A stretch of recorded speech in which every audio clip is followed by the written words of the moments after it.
Well, Mondays to many people is one of the most boring days of the start of the week.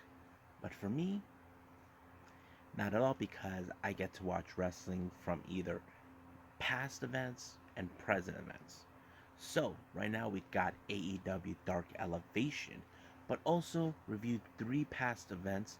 Recently, one with Black Label Pro this early on this month of September, but two back to back events from the same promotion, Absolute Intense Wrestling, or as they call themselves, AIW. So, let's get started with another episode of the Deleted Wrestle Zone.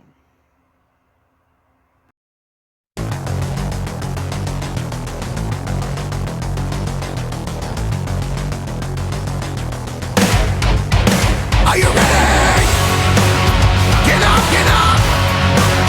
Get up, get up! Get up, get up!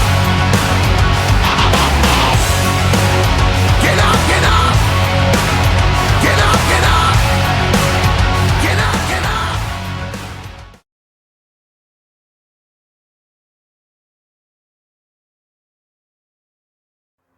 Welcome everybody to Deleted Wrestle Zone, all things that is pro wrestling with AEW, NXT, New Japan Pro Wrestling, Impact Wrestling, the National Wrestling Alliance, various promotions, wrestlers, matches, and championships.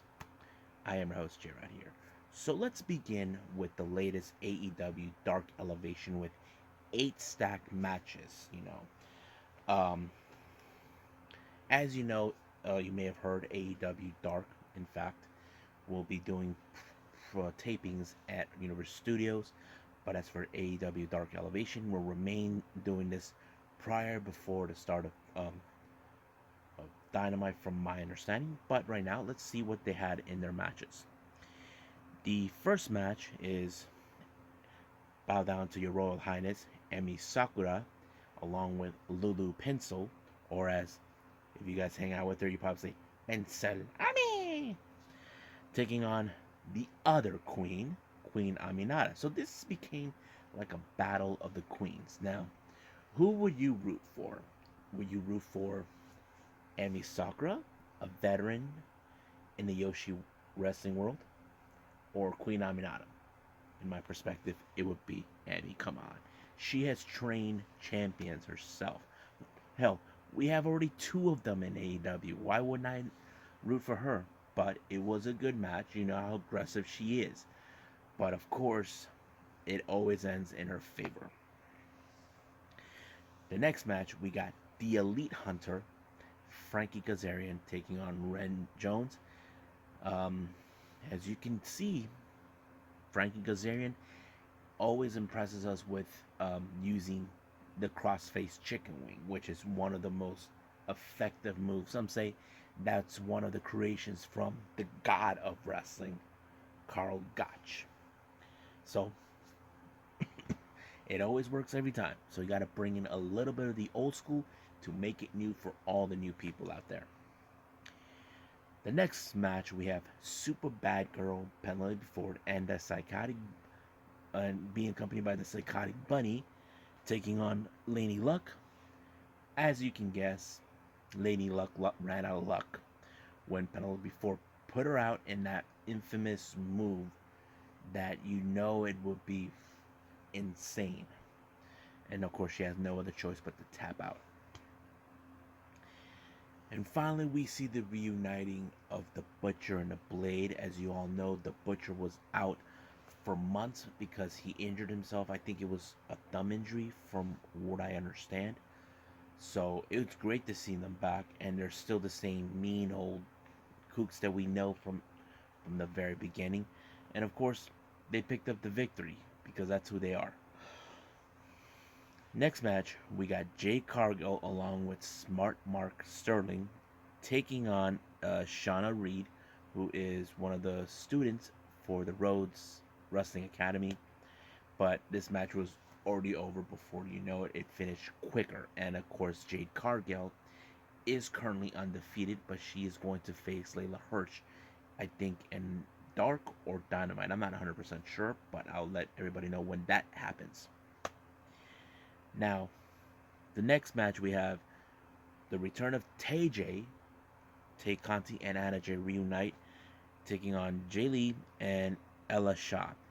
Now, you can guess, I'm happy to see Anna Jay back because it's been a while. I know many fans love her for what she can do now. She is one of the most lucky wrestlers that was ever been picked up because, she was something that many fans could look forward to as one of the young, fresher talent that deserves to have more exposure. But of course, seeing her with Tay, that changes things. But I think many of us as fans, we would love to see AEW do an AEW World Tag Team Championships. And for me, I'd definitely vote for Tay J. You know why? They're unique. They became fast friends. And that's how I would see it. And of course, it was them who won their match in this one particularly. The next match we have Daniel Garcia taking on Lee Moriarty. And as you know, Lee Moriarty is almost in a similar type of technique as Daniel Garcia, but Daniel Garcia is more aggressive and he will stop at nothing. And of course, Lee Moriarty had no other choice but to tap out. But if you guys know this or not, I did mention that Tony Khan did sign him. This was probably the night that Tony Khan offered him a contract. And I think this is why it was important because he did put up a good performance as we normally see. And finally, our main event is Sky Blue. I know some of you guys who are big fans of Sky Blue would definitely love to see her in AEW. Personally, for me, I do too. She is um, a popular wrestler in Chicago, and of course, she's a native girl from there. Other than CM Punk and Colt Cabana. And I wonder if there's anybody else, but yeah. But however, she did not survive the native beast, Nyla Rose, when she applied the power bomb. So the real question is, can anybody stop the native beast? We'll just see what happens then. But right now, let's move on with Black Label Pro.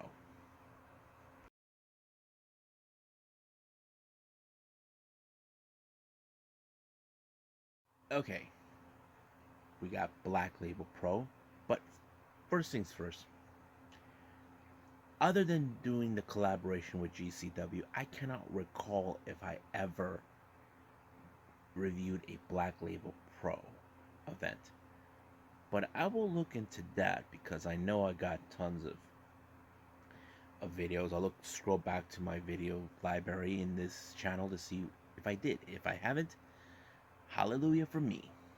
And of course, this is why Deleted WrestleZone exists, people, because there's a lot of promotions out there that you may or may not know of. If you're from any region, then you probably want to check them out. Or anywhere in the world of that region, you want to check them out too. But I'm glad I'm able to do this one for all of you because if you are Black Label Pro fans, then, I say I'm now getting involved in the Black Label Pro bandwagon. Now, the opening match we have is Jody Threat taking on Billy Sparks. I have to say this match was good because we know Jody Threat. She recently was in AEW doing a match against Allison Kay, but Billy Starks has been making more headways in GCW and other promotions, and I think it's one of those individuals we definitely need to pay attention for. I mean, she seems interesting to follow and try to understand, and she's impressive. But I was surprised that in the back of my mind watching this match, I thought Jody Threat was going to win. But somehow it turned to Billy Starks. I'm okay with it. I know I know what I've been hearing. I know what people say, even on social media. Doesn't bother me, but I say these two women are great, but Billy Starks is someone we need to pay attention. So and that is it because she won her match. Now we get into a four-way match. We got Nick Wayne versus Jordan Oliver versus Drago versus Starboy Charlie. Now this is one of those matches you definitely know it's gonna be a good one because it's a four-way scramble in my opinion because you got some amazing talent. You got, of course, Nick Wayne, who is the son of Buddy Wayne. Don't know who the guy is. I'm confessing this to all of you. We all know who Jordan Oliver is. We know who Drago is, and Starboard Charlie as well. So these are wrestlers that are up and comers, or those who are well recognized. There was a lot of spots, and I did not anticipate a whole lot. But however, the one who came on top is Jordan Oliver when he pinned Starboy Charlie. Um, I'm sure that many fans probably would have wanted Starboy or Drago or Nick Wayne to do it, but a win's a win for anybody who's in this match.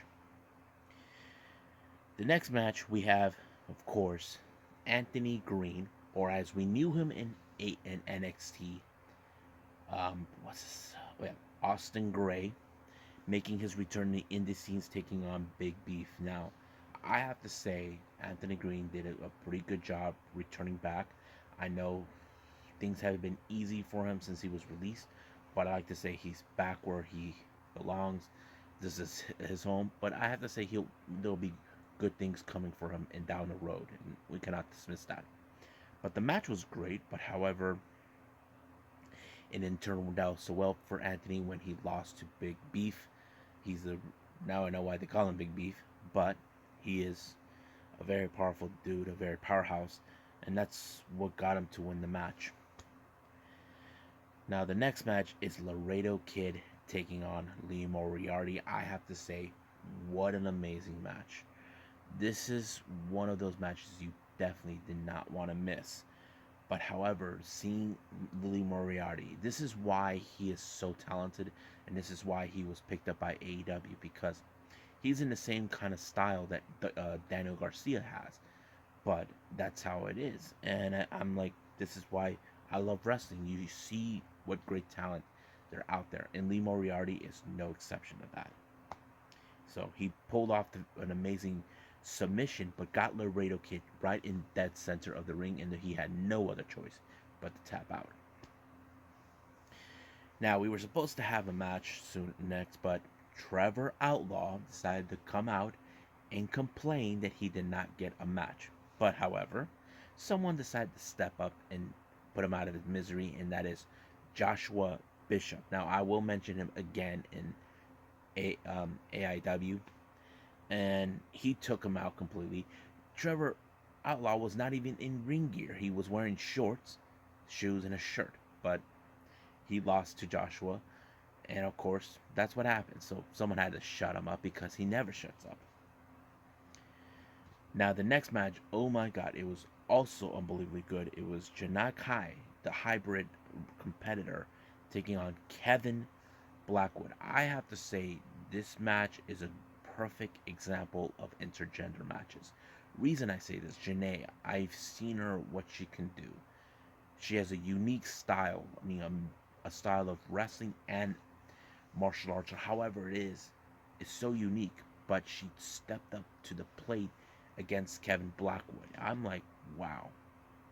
I'm impressed. I think I like this match already, especially Janai Kai. I know she's made appearances in various promotions. We cannot dismiss her, and I think there will be someone to pick her up soon, to sign her somewhere. But however, it was Kevin Blackwood who pinned her, but she did gave her her moment, saying, "Good job, you did an amazing job." That's what pro wrestling is about. If you are impressed by someone's performance, then they deserve a standing ovation. Next match we have Killer Kelly taking on Kylie Ray. So she comes back. As you know, Killer Kelly, she has killer instincts, but Kylie Ray, as you know, she is unbelievably good with her ways, how she wrestles. You wouldn't expect her the unexpected, but of course she always put her opponents in the Fuji armbar. I think that's what they call it. And that's what she did. She put her in the Fuji armbar and made her tap out. Now, this next match, we have a group of Danhausen clones. Yeah, you heard me. Danhausen clones. We had Cabana Man Danhausen, Devin Monroehausen, Megabyte Ronniehausen and Perhausen. Yeah, you guys can guess. It's Cabana Man, Devin Monroe, Megabyte Ronnie, and of course Per. Here comes Warhorse. Doesn't know what to make of it. Dan the Dad, Effie. But however, Effie will not tolerate the clones. And of course, here comes the real Danhausen. I have to say the match was so fun. I enjoy every moment I see Danhausen. I mean, this is why I say there are unique wrestlers in the world that do things differently, that drives your attention, and Danhausen is no exception. And I think he pulled it off great. But however, but it was him and his team. They put up a quadruple pinfall, and it was already over the moment. And as for the clones, well, hopefully they just don't come back. Next match, we got Kevin Koo taking on Rohit Raju. Now, Rohit's a real cocky SOB. That's how he always plays that character. But with Kevin Koo around, you know he's more dangerous than him. He knows how to tear you apart. And I don't think Rohit Raju knew what he was getting himself into, but it was too late. Kevin Koo got him really good. Now, our next match is the uh, BLP heavyweight title. Jake Something versus Stallion Rogers. What a match. You could not expect a whole lot on this one. But even though they are currently the AAW Tag Team Champions, as this type of match went, awesome. I think it showed Stallion is hungry more than he ever was. And that's the reason I like following these type of matches. So it's great, but Jake Something retained the title. As for our final match, we have Tom Lawler taking on Daniel Garcia, and I'd say awesome match as well. Same styles that they have, but however, Daniel Garcia couldn't even put him out. But it was Tom Lawler that put him out of his misery when he put him in a leg lock submission, forcing him to tap out. And I think that's what I like about these type of matches. It's more like pure wrestling, but they're not calling it pure wrestling. But I would love to see more of this stuff down the line. I hope you guys too. But at the moment, let's move on with Absolute Intense Wrestling, A Devil's Touch.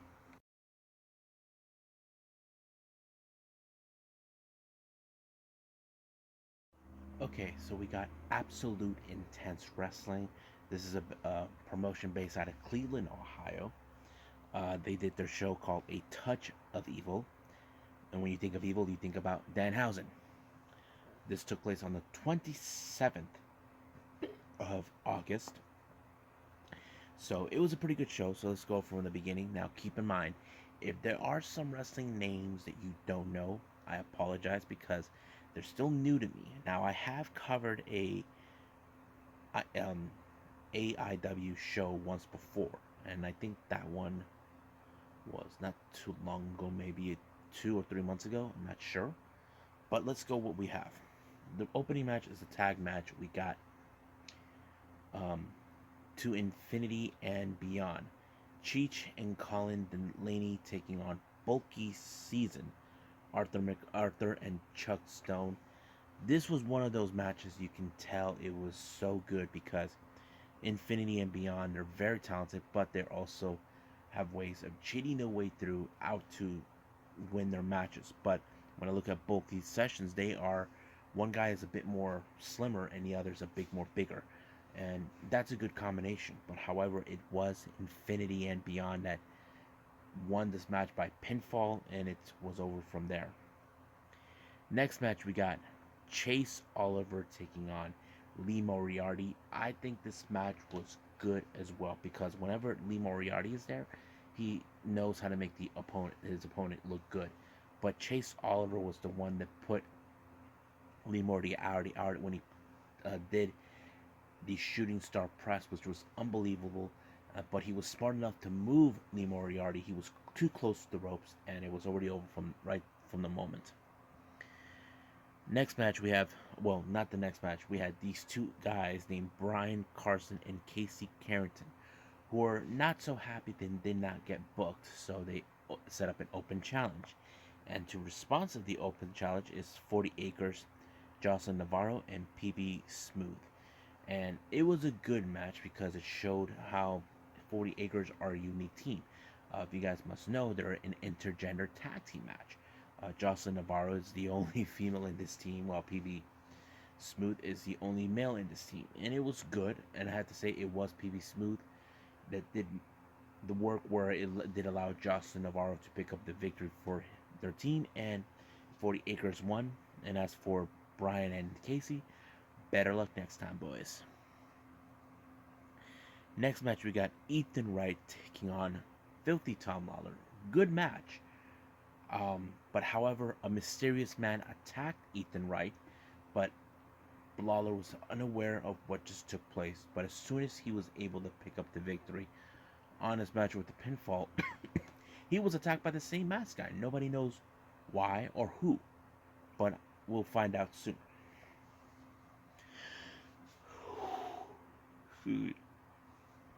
The next match we got Kaplan taking on Mans Warner. Man, this match was so insane. It was full of toys.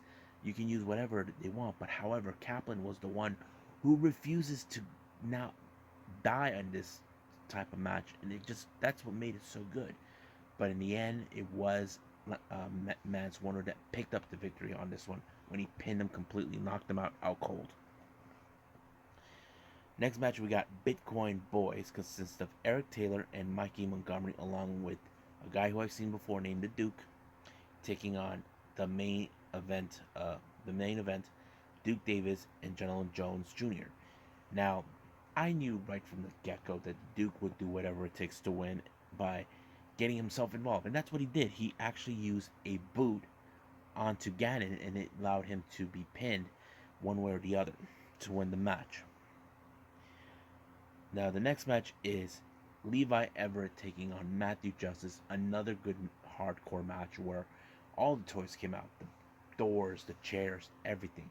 But Eli Everett refuses to stay down, no matter how much punishment he was giving or he was able to get out. But it was Matthew Justice that got away with the victory on this one. He finally got him really good, and Eli kind of gave up right there. 1, 2, 3, and that's all she wrote, folks.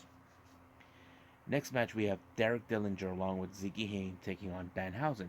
But however, Danhausen's had someone by his side, and I cannot believe I saw her. And I have to say, she was like my woman crush during the Attitude Era. If you guys don't know who I'm referring to, I say it's Terry Runnels, the ex-wife of Dustin Rhodes. Yes, her. She was back in Danhausen's corner. Not to mention, now her appearance gave a good boost, but however, Ziggy Ain decided to get herself involved, and it did allow for Derek Dillinger to cheat his way through, but however, it was Terry Runnels and Danhausen that got the last laugh. So, yeah, yeah, that's what happened. Now, the next match was the main event, is the double championship. Now, I was not aware of this. There is two champions called the AIW Absolute title and the AIW Intense title, and it's controlled by Joshua Bishop. His opponent is Philly Collins. Now, the match would have gone smoothly, but however, a friend of Josh Bishop named what's his name, Wes Barkley, showed up and decided to interfere in the match. But however, Marino technically actually showed up and given out. The match ended in no contest, but this mysterious masked man that showed up revealed to himself. Some they call him Mr. Brickster. So nobody know. I don't know who he is, but he thought he could help. But however, Tom Lawler wanted payback for what Mr. Brickster did to him.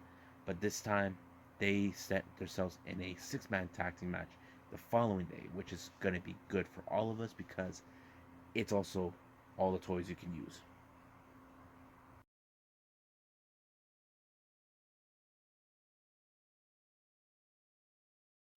Alright, so the last thing I'm going to review for all of you is another AIW event. This one is called Wrestle Rager 5 Fight to Survive. This one took place the following day, the 28th of August. Opening match is now. Keep in mind there are some wrestlers I don't know. So there's this guy named TKD taking on the Romantic Touch. Now, when I look at the Romantic Touch, when I was looking at him, he reminds me a bit like Effie, even though it's not Effie. I don't know if this guy got his idea from him or I don't know. But one thing it did lead is TKD did the unthinkable. He kissed the Romantic Touch and completely lost focus, and he lost the match. Now I'm like thinking, would that work on Effie? I don't know. If that ever comes true, I would definitely see it. Next match is a women's match. We got Raylan taking on Jocelyn Navarro from 40 Acres. I thought it was a good match because Raylan, she tried to play the smart ass, trying to get away with, try to win the match in her advantage. But however, it did not work in her advantage whatsoever because it was her, Jocelyn Navarro, who picked up the victory really good. Next match, we got Levi Everett taking on Manswerder. Oh my god, Levi actually took it too far. He brought a pitchfork. You'd be like, ooh, that's crazy. Yes, but it was. You wouldn't imagine the kind of brutality these guys put themselves in through tables, through chairs, through ladders, everything.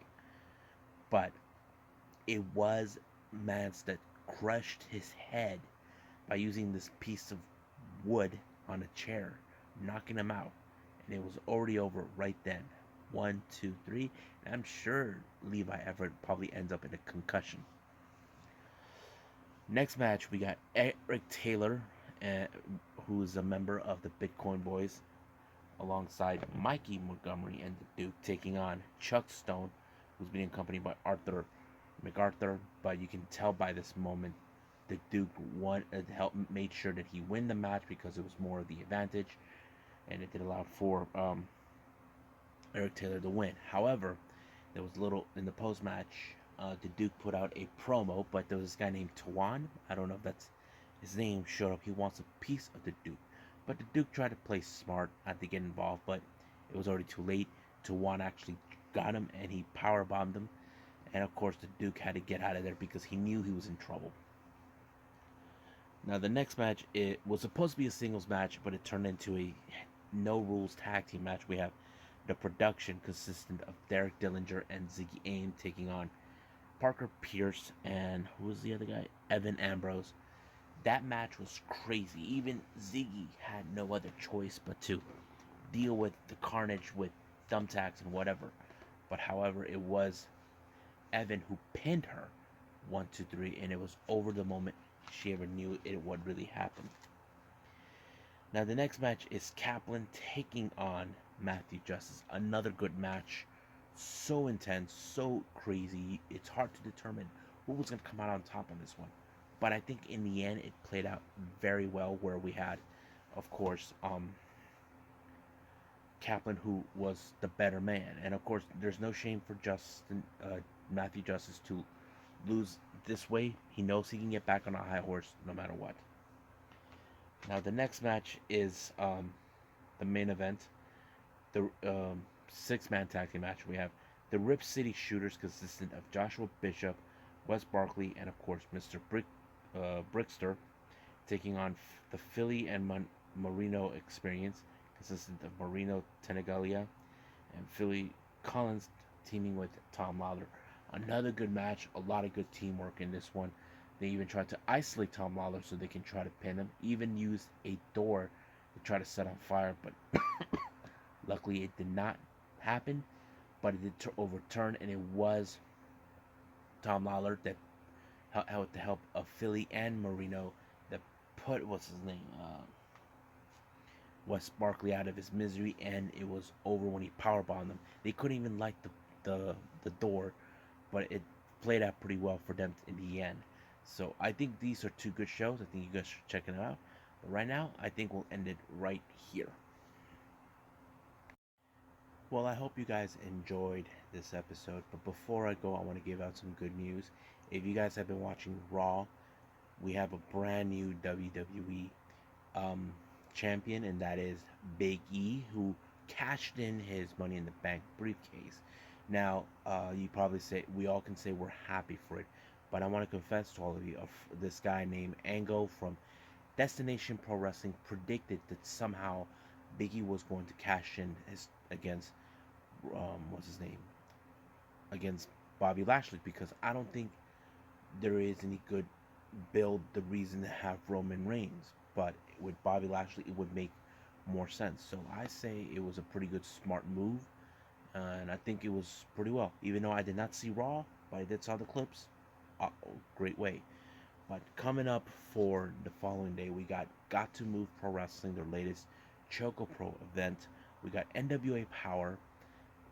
What else? Oh yeah, NXT, and of course AEW Dark. So there's going to be a lot of great wrestling happening. But for now, I'll see you guys in the next DWZ time. Same DWZ channel. I must bid all of you adieu. So goodbye. Mwah. And have a nice day. Bang.